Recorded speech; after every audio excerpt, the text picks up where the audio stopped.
بسم اللہ الرحمن الرحیم۔ صحیح بخاری حدیث نمبر 103۔ ابن ابی ملیکہ نے بتایا کہ رسول اللہ صلی اللہ علیہ وسلم کی بیوی حضرت عائشہ رضی اللہ عنہ جب کوئی ایسی باتیں سنتی جس کو سمجھ نہ پاتی تو دوبارہ اس کو معلوم کرتی تاکہ سمجھ لیں۔ چنانچہ ایک مرتبہ نبی کریم صلی اللہ علیہ وسلم نے فرمایا کہ جس سے حساب لیا گیا اسے عذاب کیا جائے گا۔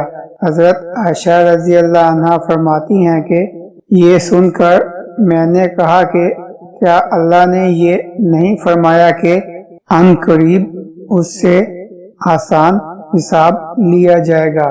رسول اللہ صلی اللہ علیہ وسلم نے فرمایا کہ یہ صرف اللہ کے دربار میں پیشی کا ذکر ہے، لیکن جس کے حساب میں جانچ پڑتال کی گئی سمجھو وہ غارت ہو گیا۔